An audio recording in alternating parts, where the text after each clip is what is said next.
Welcome to Hard Talk. I'm Stephen Sackur. No one better epitomizes the strongman style of political leadership than President Rodrigo Duterte of the Philippines. He has a visceral dislike of independent journalism, and no one knows that better than my guest today, Maria Ressa, founder of the Rappler online news website. Now, she has just been convicted of cyber libel in a Manila courtroom. So, is Duterte's populism strangling press freedom?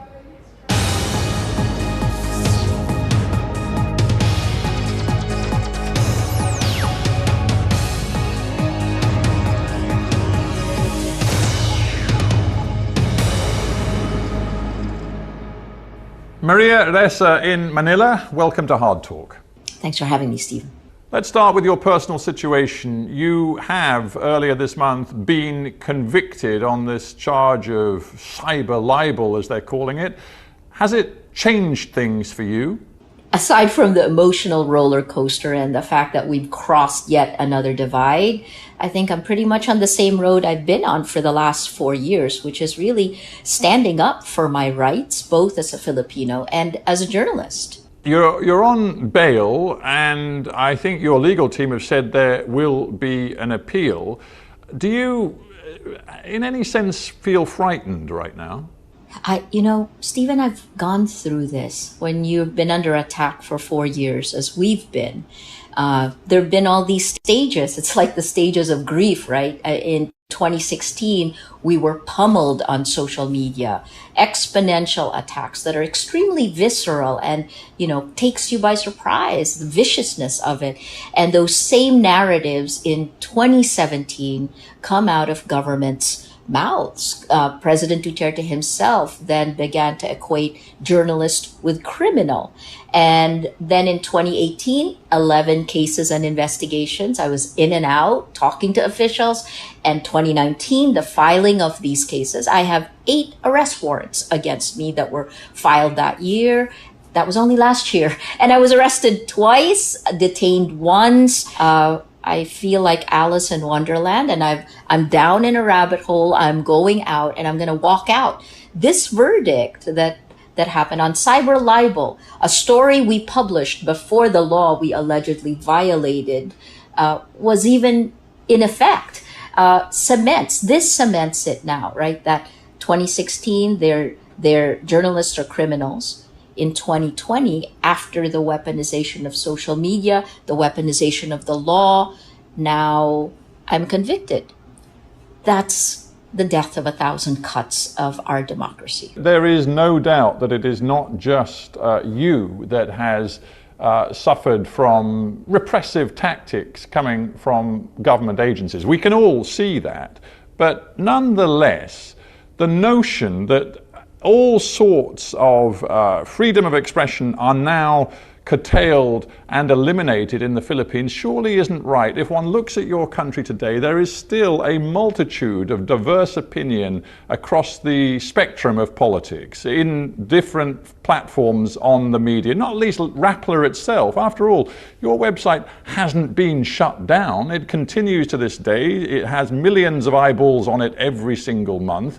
The Philippines is not North Korea, nothing like. Well, who would want to be North Korea, right? In the end, the Philippines is also living under a climate of fear and violence. In fact, when I last interviewed President Duterte, when he was already president, I was one of 4 journalists he gave an interview to in December of 2016. I asked him that specifically. I said, Mr. President, now that you're in charge of actually protecting the Constitution, is it necessary to use violence? And he said, yes. He said it's necessary to use violence and fear. So while you see what looks like a multitude of voices, imagine that those voices also have a Damocles sword hanging over their heads.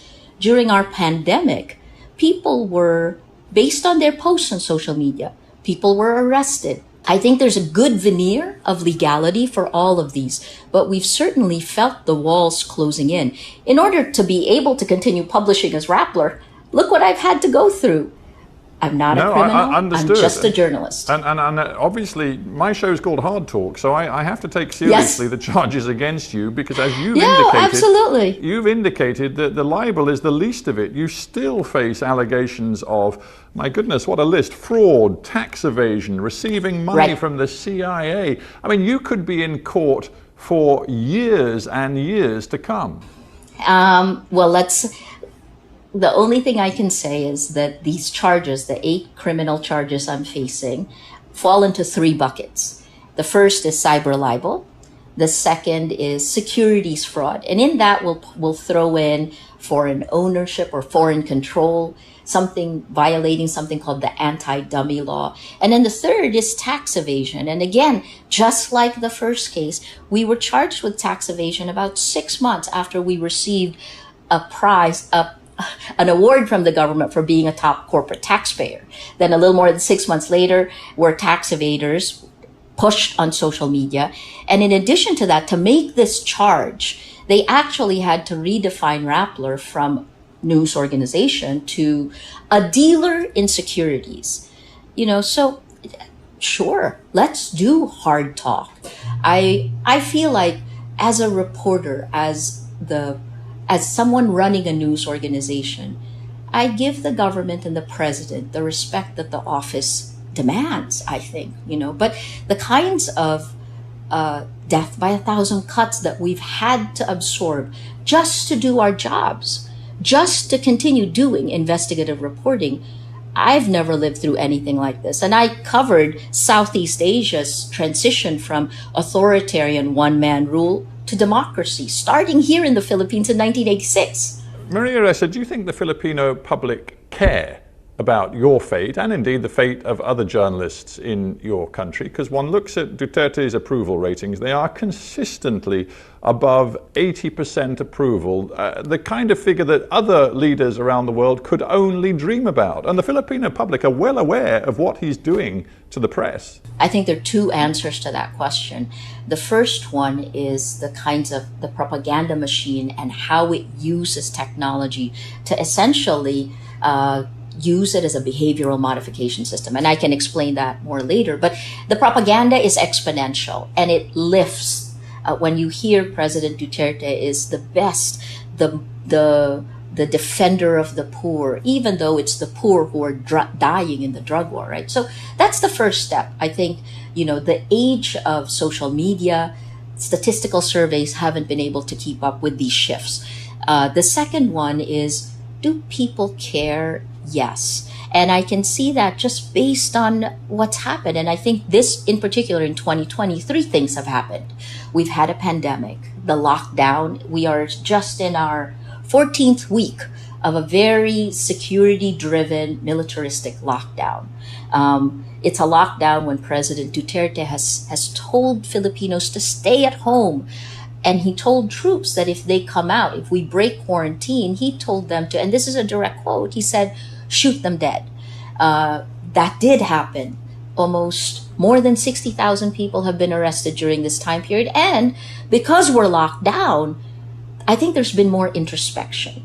The second is the shutdown. I'm going to stop you there, if I may, because yeah. It's fascinating what you're saying, but I'm just wondering where your evidence is, because I look at the latest polling I can find in the Philippines. There's a company I'm sure you know well, Social Weather Stations, who are widely respected, and their measurements suggest that the Filipino public as a whole approves still of President Duterte's campaign against illegal drugs. They still seem to favor him, despite all of the controversy about his latest anti-terror law, which you and others have described as a fundamental threat to freedom of expression. That's the third one, right? That's the third one I was going to say, this anti-terror bill. You have to get real in a way. Everything you say about what Duterte is doing is not deterring a really big majority of Filipinos from giving him their backing. I think you have to look at the surveys and actually talk to the people who do the surveys. And the biggest question you have to ask them is, how do you count for fear? So before we went into lockdown, this was a question I asked all the time, because these surveys are done in the homes of people. They have their numbers, they know who they are. They're normally, their names are given by their village chiefs, the barangay captains. how do you account for fear, right? So not saying that President Duterte isn't popular, because I think his homespun, this kind of, the guy you want to have a beer with, the grandfather you want to have a beer with, that's the narrative. I think that's appealing. Yes, but having said that, how do you count for fear? Right? Interesting question. Now, and I tell you what that plants in my mind, a different idea about fear.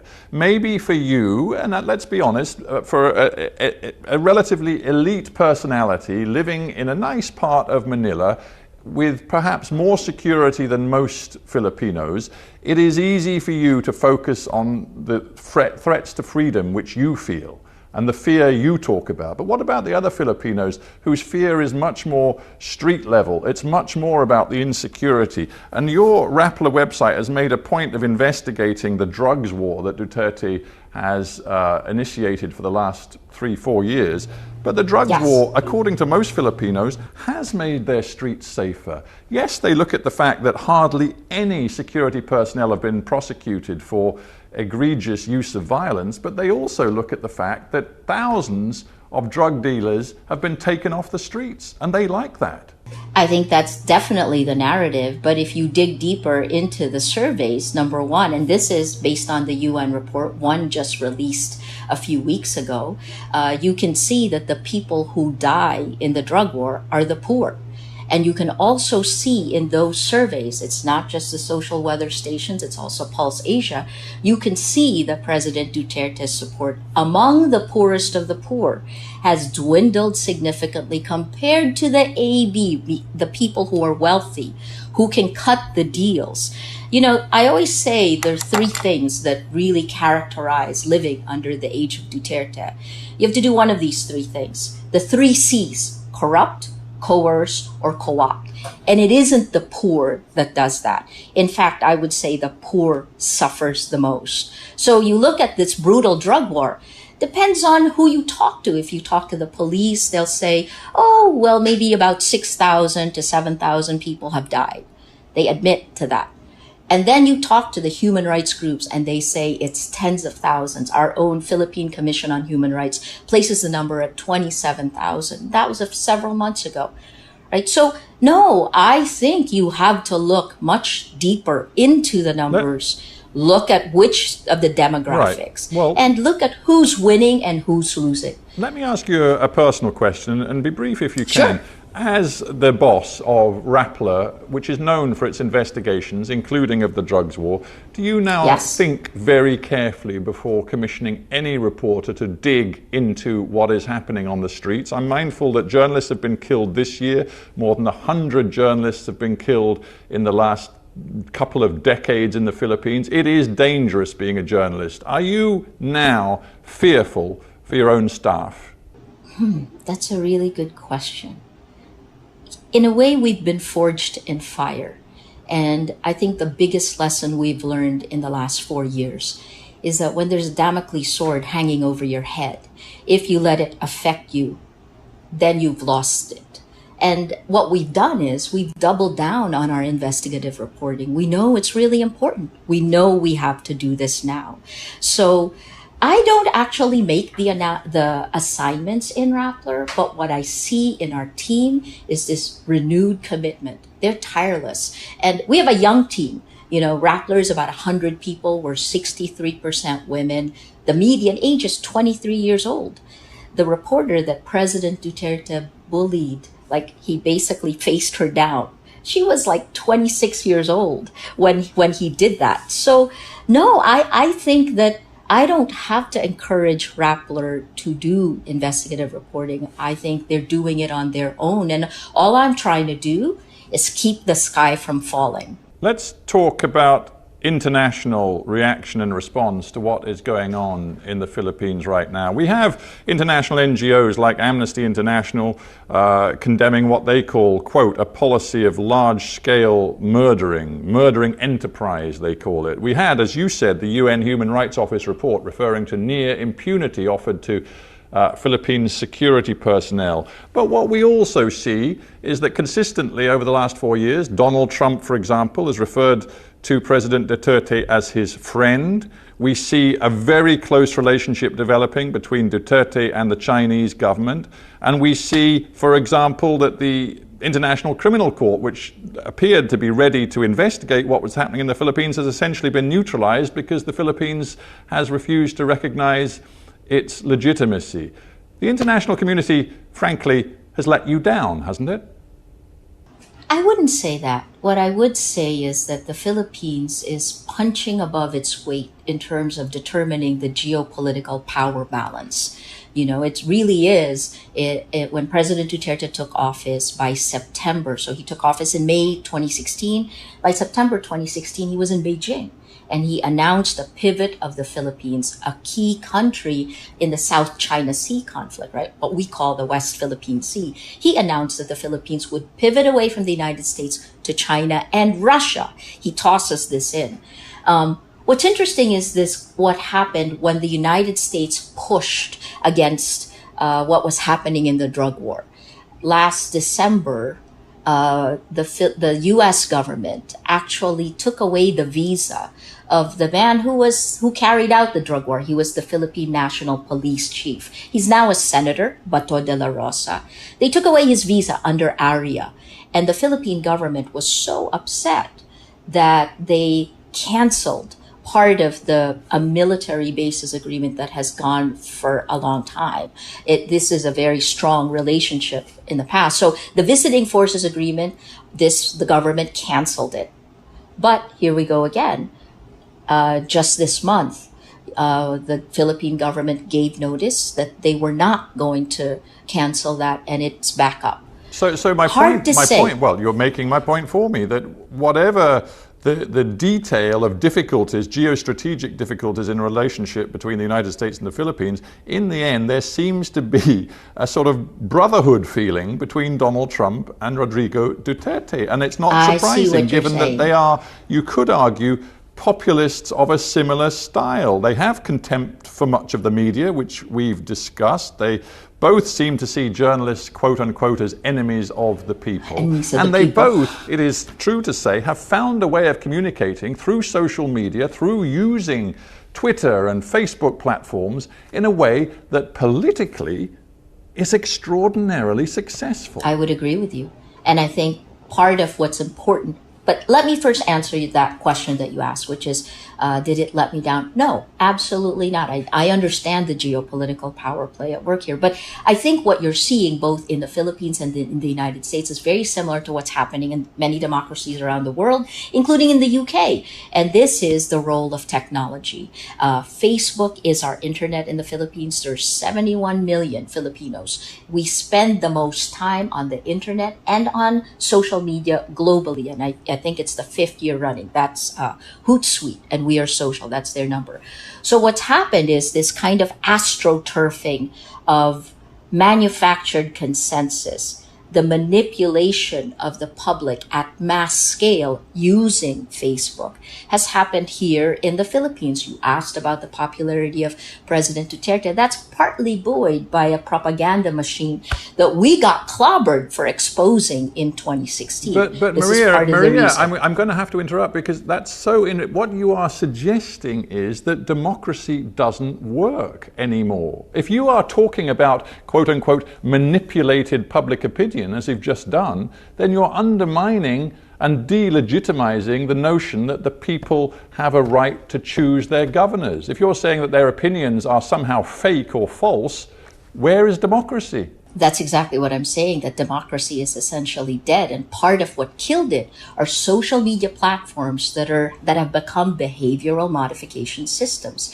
If you look at what's happened all around the world, starting in 2017, studies have shown that cheap armies on social media are cutting down democracy, rolling it back. In 2017, it was in 27 countries. In 2018, that doubled. In 2019, it was up to 70 countries. And these are different research studies, right? But so this is dangerous territory. Right now, this is, if I may say so, dangerous territory, because you're suggesting to me that President Duterte, in the end, is illegitimate and doesn't have a mandate, when patently, No, on that's paper, not what I'm saying. this man has an extraordinary mandate. That's not what I'm saying. What I'm saying is, first of all, he doesn't have an extraordinary mandate. He was one of 5 presidential candidates. He had, out of 61 or 62 million voters, he had 16 million votes. That's what elected President Duterte. That's okay. Of 5, he won the majority of the 5, right? But beyond that, what I am saying is that the new information ecosystem actually allows lies laced with anger and hate to spread faster than facts. When a lie is told a million times in today's age, when I am attacked a million times with criminal, it becomes a fact. And this is what's wrong. Because if you don't have integrity of facts, you cannot have integrity of markets, and you certainly can't have integrity of elections. This is the problem with democracy. A final thought then. I'm very mindful that you returned to the Philippines from the United States after the People Power Revolution of, I believe it was 1986, and you made your life in the Philippines after that.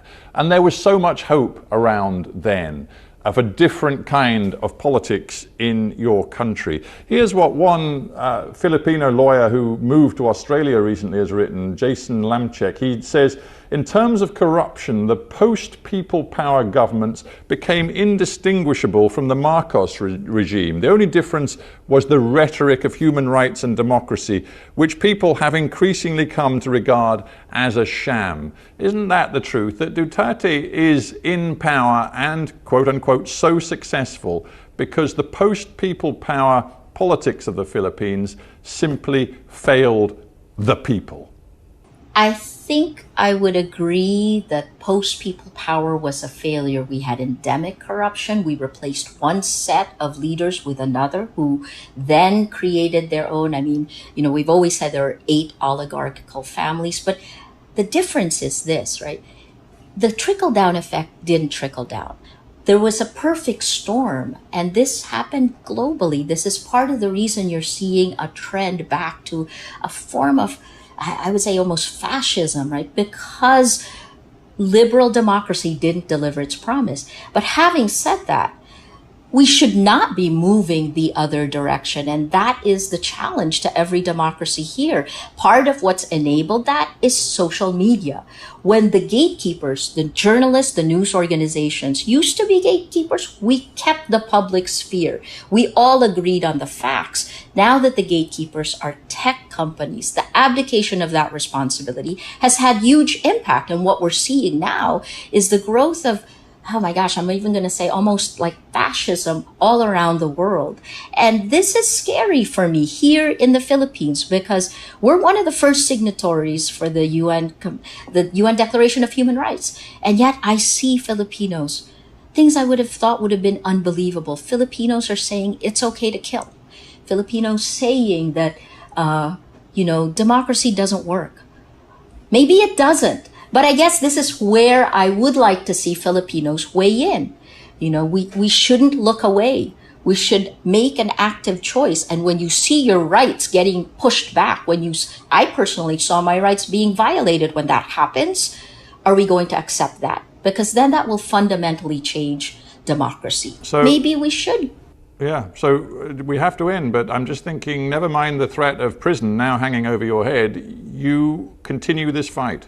It's not just about prison. The journey is the battle because I think there's so much more at stake. If it was just me, I would, I'd be quiet. Why not? But there's so much at stake for us right now. I became a journalist in 1986, and I'm a journalist today. I'm at my most senior, and I want to make sure that I do the right thing for democracy, for journalism. Maria Ressa, thank you very much indeed for being on HARDtalk. Thanks for having me.